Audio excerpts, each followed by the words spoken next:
Болниците и натаму чекаат на Министерството за здравство за да почне гасификацијата на објектите и да се намали загадувањето. Кумановската болница, која деновиве беше посочена како загадувач на градот, и натаму се грее на мазут. Раководството тврди дека тие навреме доставиле барање до здравствените власти за промена на системот на грејење, но одговор конкретен досега не добиле. Јас во 2017 година ја завршив реализацијата на тој проект, ангажиравме стручни луѓе, проектот е ревидиран и во електронска форма е доставен до Министерството за здравство, до проектна единица.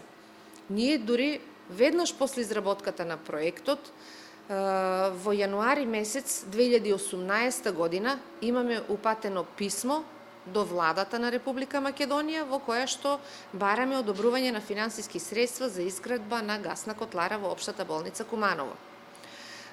Не упатија да побараме одговор од Министерството за здравство. Оттаму добивме одговор, значи документите се тука пред мене, може и да ви ги дадам на увид. Добивме одговор дека за 2018 година не се предвидени финансиски средства за изградба на гасна котлара во Кумановската болница.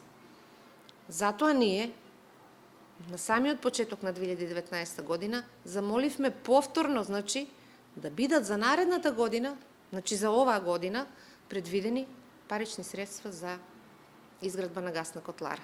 Ова е капитална инвестиција, значи усмен одговор има, писмен не, но сметам дека ова е веќе сериозна работа и нема зошто да некој тврди дека има парични средства и дека ќе се отпочне проектот. Ние имавме И градоначалникот на Куманово побара Министерството за здравство да ја даде пари на болницата за да инсталира нов систем на грејење за да се приклучи на гасоводната мрежа. Како општина и како јавно предпријатие, во секој момент сме подготвени на Кумановската болница да ја испорачаме газ. Согласно информациите со кои што располагам, од страна на менеджментот на болницата добиени, имаат изработено проектна документација за гасификација на објектот и чекаат само на средства од страна на ресорното министерство за да можат да влезат во овој проект.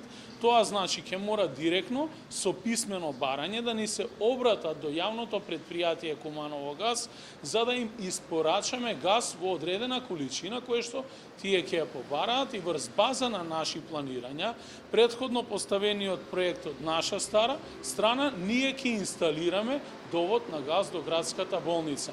Не е само Кумановската болница што се грее на мазут, исте случајот и со гинеколошката болница во Скопски Чаир, за која што минатата зима градските власти се заканија дека ќе ја затворат ако Министерството за здравство не го реши проблемот со грејењето. Телевизија 24 тогаш информираше дека раководството на Чирската болница навреме доставило барање за промена на системот на грејење, но здравствените власти ја почеле работата. Од ресорното министерство денеска тврдат дека за Чирската болница постапката за промена на системот за грејење е веќе завршена и наскоро ќе почнат градежните активности. Во однос на Кумановската болница пак велат дека дале насоки за менување на системот на грејење. Проектите за изградба на гасна котлара и надворешен гасоводен приклучок се комплетно изработени во октомври 2017 година. Проектот е нарачен од Кумановската болница. Изведбата на приклучокот за болницата беше преземена обврска на општина Куманово. Приклучокот на новиот ургентен хируршки центар е изведен така што и со изведбата на новата гасна котлара ќе биде непречено поврзан без прекин во работата. И додека надлежните тврдат дека работат на намалување на загаденоста, жителите на Куманово се жалат на воздухот што го дишат. На газ некој, на нафту, на горива, загадениот воздух, осеќа се, приметуе се. Па е баш многу за ни штети тој, не се дишува, не можеш да искочиш надоле, да уживаш чист воздух. Треба да се преземат мерки да се чисте околината. Воздухот е загаден стварно. Куманово викендов беше најзагаден град во светот. Мирната станица на Министерството за животна средина покажа алармантна загаденост од 1851 микрограми PM10 честички на метар кубен.